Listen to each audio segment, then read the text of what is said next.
Quiero en nombre del Consejo Latinoamericano de Ciencias Sociales, CLACSO y de la UNESCO, agradecer a Eduardo Galeano la posibilidad que nos ha permitido tenerlo aquí en el cierre de esta Conferencia Latinoamericana y Caribeña de Ciencias Sociales y de nuestra 24ª Asamblea General.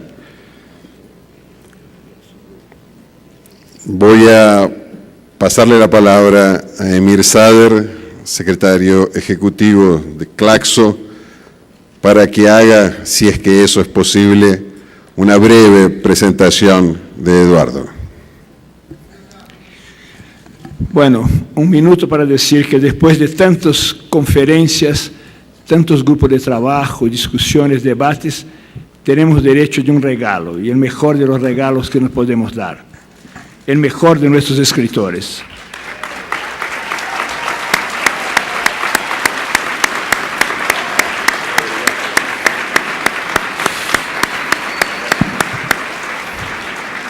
Recién lanzó su libro, que ustedes lo tienen afuera, Los hijos de los días, de una cita maya muy linda, seguramente la va a retomar.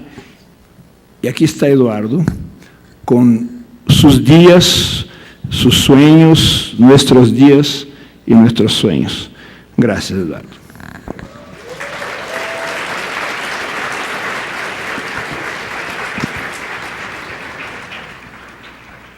Bueno, no se asusten, porque empezaré diciendo seré breve, pero esta vez es verdad. Y es verdad porque yo estoy empeñado en una inútil campaña contra la inflación palabraria en América Latina, que yo creo que es más jodida, más peligrosa que la inflación monetaria, pero se cultiva con más frecuencia. Y porque además lo que voy a hacer es leer para ustedes un mosaico de textos breves, previamente publicados en revistas, periódicos, libros, pero no reunidos como ahora en una sola ocasión, reunidos en torno a una pregunta que me ocupa y me preocupa como estoy seguro, a todos ustedes, que es la pregunta siguiente: ¿los derechos de los trabajadores son ahora un tema para arqueólogos? ¿Solo para arqueólogos? ¿Una memoria perdida de tiempos idos? Un mosaico es un mosaico armado con textos diversos que se refieren todos, sin querer queriendo, yendo y viniendo entre el pasado y el presente, a esta pregunta, más que nunca actualizada: los derechos de los trabajadores, un tema para arqueólogos, más que nunca actualizada en estos tiempos de crisis, en los que más que nunca los derechos están siendo despedazados por el huracán feroz que se lleva todo por delante, que castiga el trabajo y en cambio recompensa la especulación y está arrojando al tacho de la basura más de 2 siglos de conquistas obreras. Voy a leer los textos y cada uno con su titulito. La tarántula universal. Ocurrió en Chicago en 1886. El 1 de mayo, cuando la huelga obrera paralizó Chicago y otras ciudades, el diario Philadelphia Tribune diagnosticó: el elemento laboral ha sido picado por una especie de tarántula universal y se ha vuelto loco de remate. Locos de remate estaban los obreros que luchaban por la jornada de trabajo de 8 horas y por el derecho a la organización sindical. Al año siguiente, muchos de ustedes lo saben, pero nunca está de más repetirlo, 4 dirigentes obreros acusados de asesinato fueron sentenciados sin pruebas en un juicio mamarracho. Se llamaban Georg Engel, Adolf Fischer, Albert Parsons y August Spies. Marcharon a la horca y mientras el quinto condenado, Louis Link, se había volado la cabeza en su celda. Cada 1 de mayo el mundo entero lo recuerda. Que dicho sea de paso, les cuento que yo estuve en Chicago hace unos, no me acuerdo ahora, pero 7, 8 años, y les pedí a mis amigos que me llevaran al lugar donde todo esto había ocurrido. Y no lo conocían. Y entonces me di cuenta de que en realidad esta ceremonia universal, la única fiesta de veras universal que existe, en Estados Unidos no se celebraba. O sea, era en ese momento el único país del mundo donde el 1 de mayo no era el Día de los Trabajadores. En estos últimos tiempos eso ha cambiado.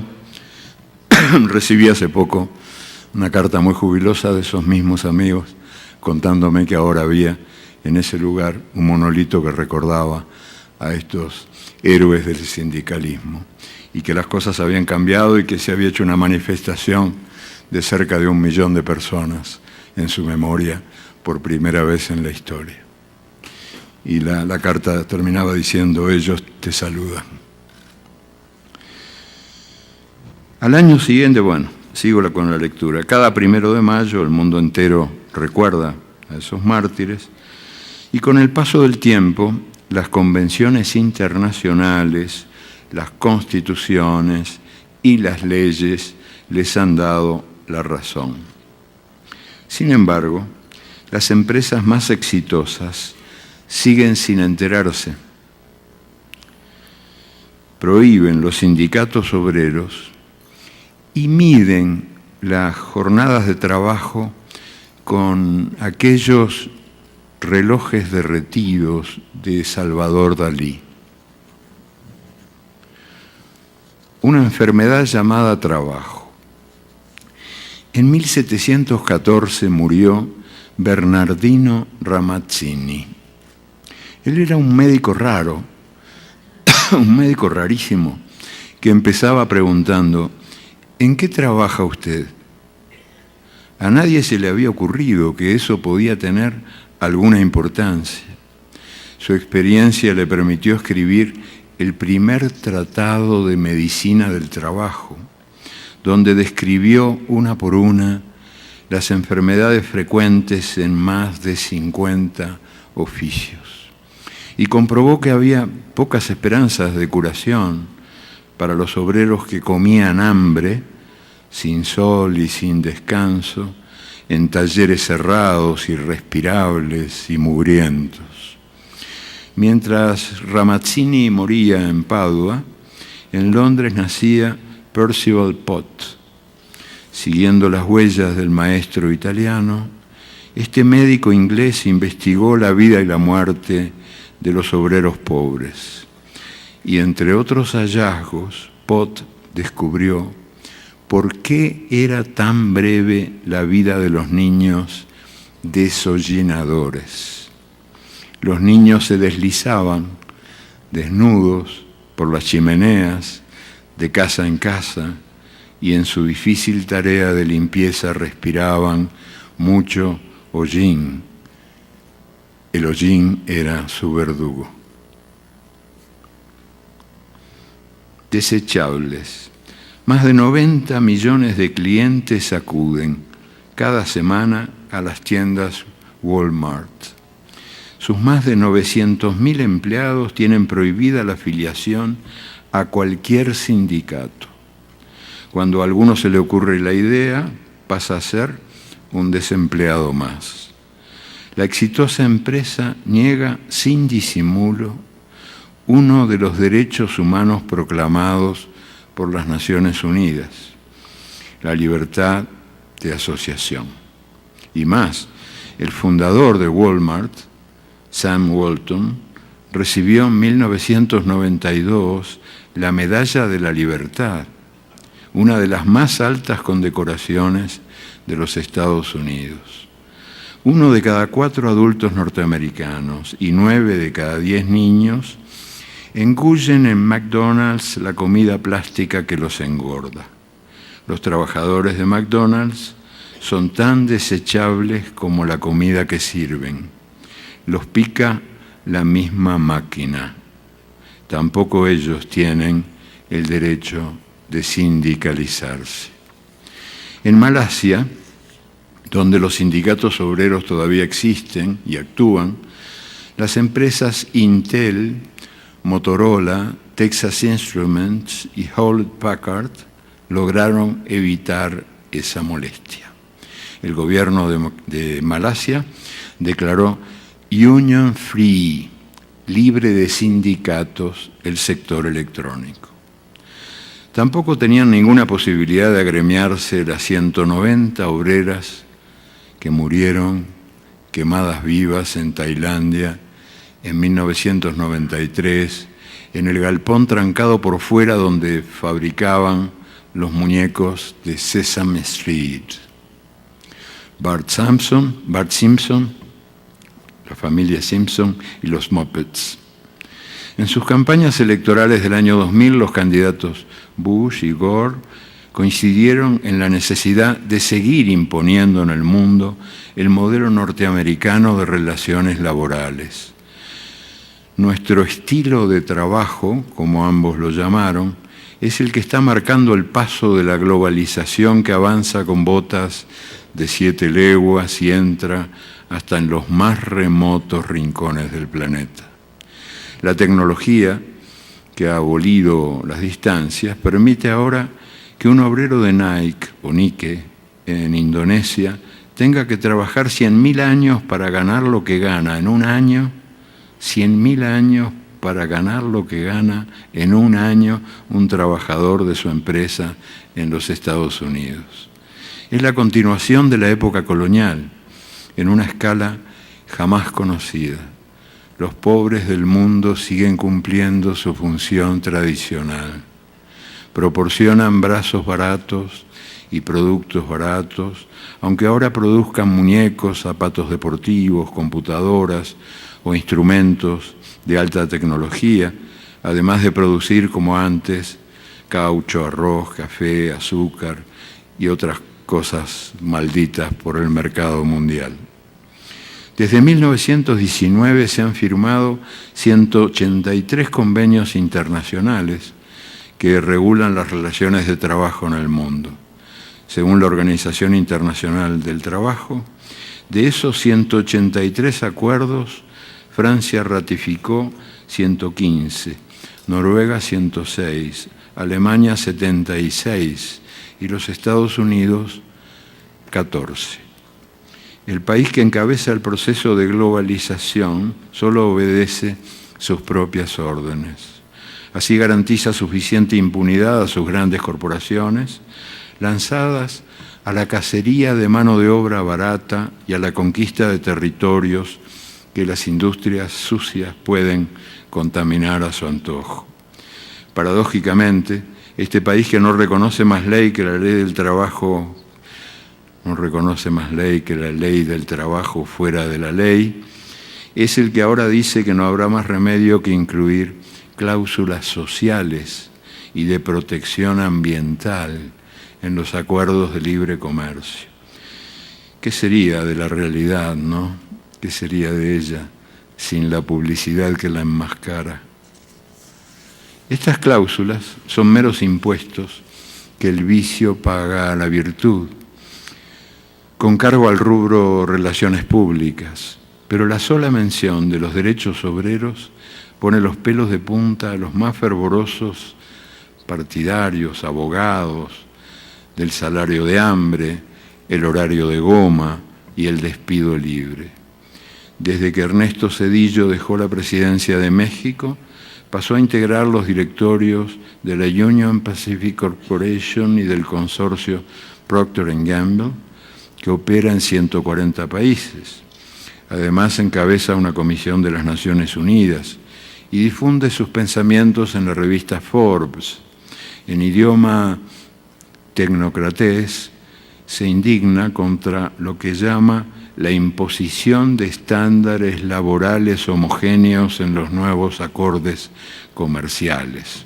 Traducido, eso significa: olvidemos de una buena vez toda la legislación internacional que todavía protege más o menos que más, a los trabajadores. El presidente jubilado cobra por predicar la esclavitud, pero el principal director ejecutivo de General Electric lo dice más claro: para competir hay que exprimir los limones. Y no es necesario aclarar que él no trabaja de limón en el reality show del mundo de nuestro tiempo. Ante las denuncias y las protestas, las empresas se lavan las manos y yo no fui. En la industria posmoderna el trabajo ya no está concentrado, así es en todas partes, y no solo en la actividad privada. Los contratistas fabrican las 3/4 partes de los autos de Toyota. De cada 5 obreros de Volkswagen en Brasil, solo 1 es empleado de la empresa. De los 81 obreros de Petrobras muertos en accidentes de trabajo a fines del siglo XX, 66 estaban al servicio de contratistas que no cumplen las normas de seguridad. A través de 300 empresas contratistas, China produce la mitad de todas las muñecas Barbie para las niñas del mundo. En China sí hay sindicatos, pero obedecen a un Estado que en nombre del socialismo se ocupa de la disciplina de la mano de obra.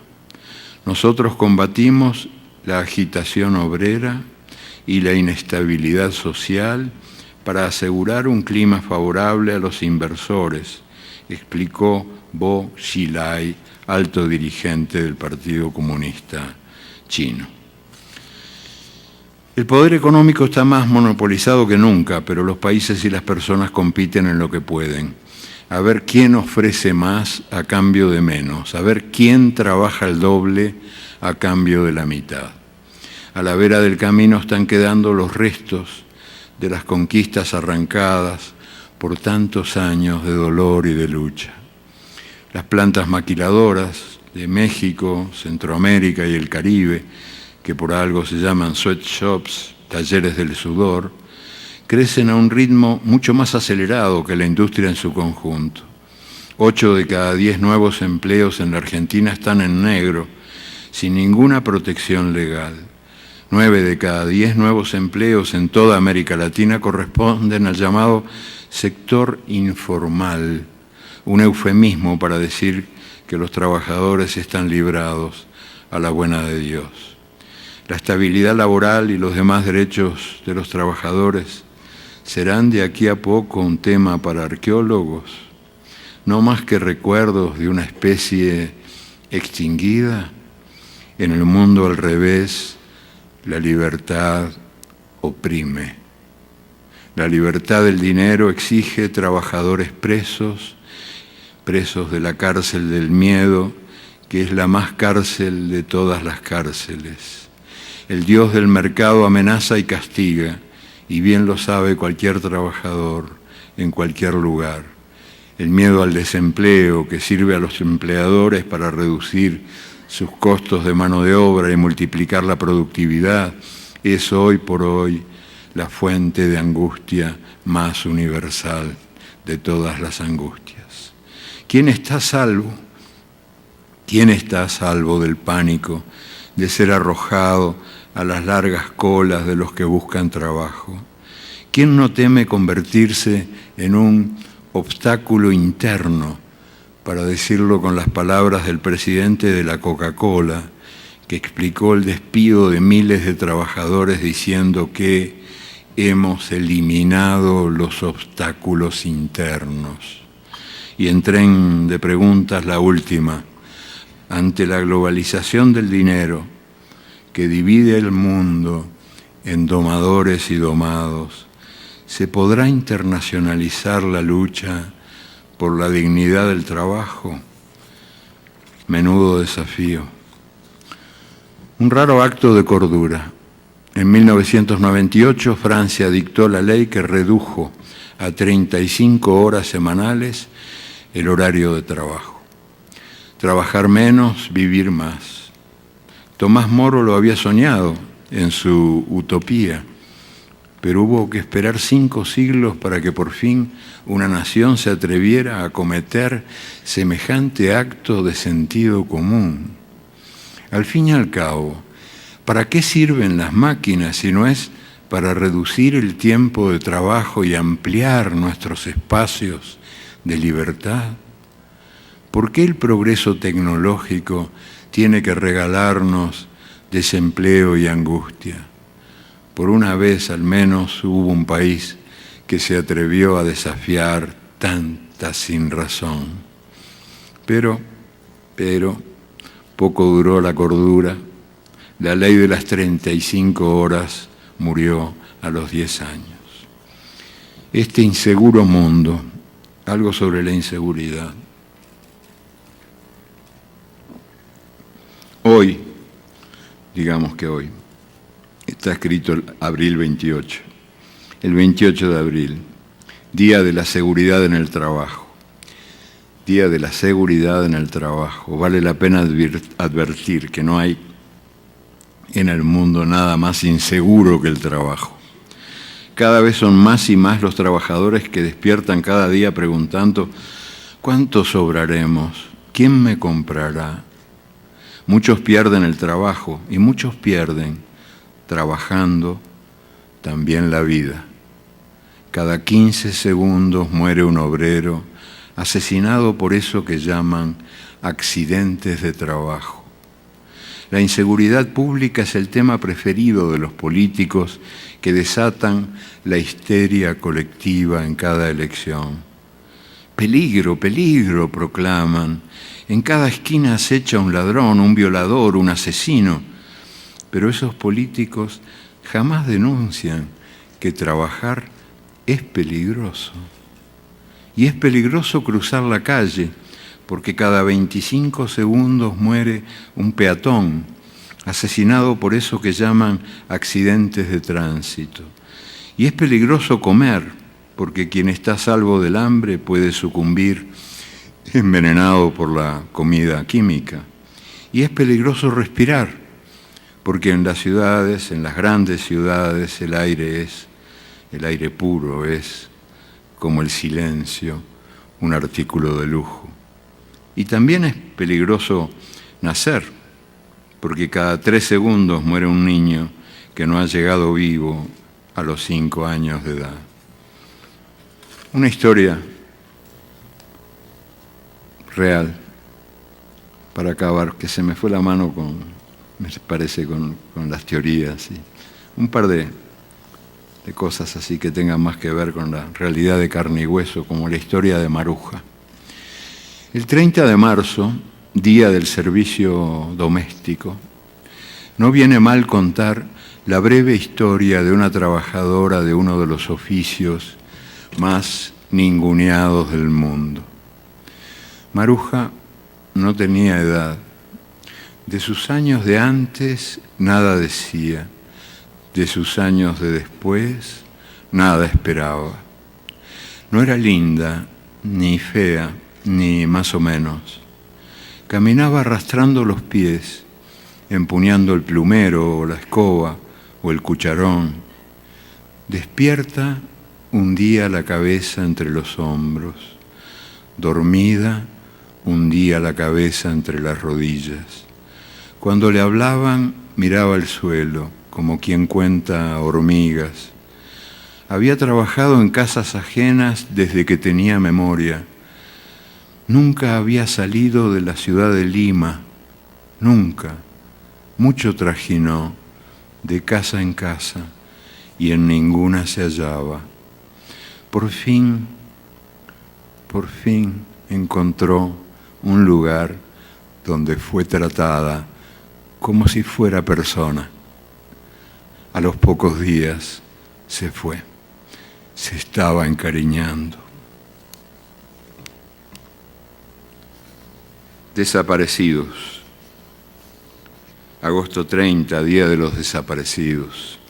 Los muertos sin tumba, las tumbas sin nombre, las mujeres y los hombres que el terror tragó, los bebés que son o han sido botín de guerra, y también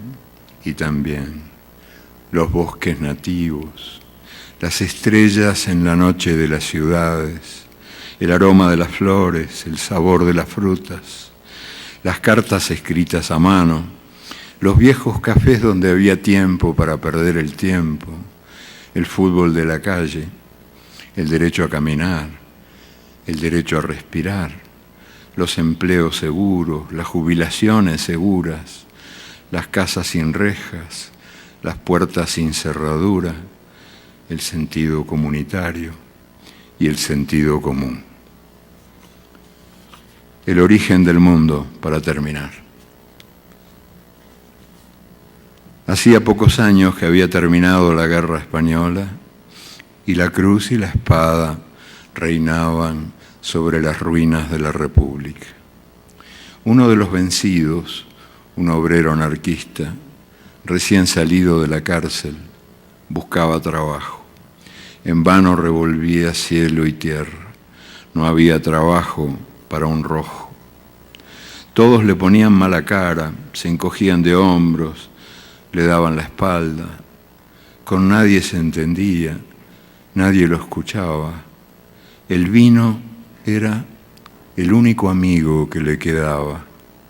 Por las noches, ante los platos vacíos, soportaba sin decir nada los reproches de su esposa beata, mujer de misa diaria, mientras el hijo, un niño pequeño, le recitaba el catecismo. Mucho tiempo después, Josep Verdura, el hijo de aquel obrero maldito, me contó esta historia. Me lo contó en Barcelona, cuando yo llegué al exilio, me lo contó. Él era un niño desesperado que quería salvar a su padre de la condenación eterna. Pero el muy ateo, el muy tosudo, no entendía razones. Pero papá, le preguntó Josep, llorando, pero papá, si Dios no existe, ¿quién hizo el mundo? Y el obrero, cabizbajo, casi en secreto, dijo, tonto, al mundo lo hicimos nosotros, los albañiles. Gracias.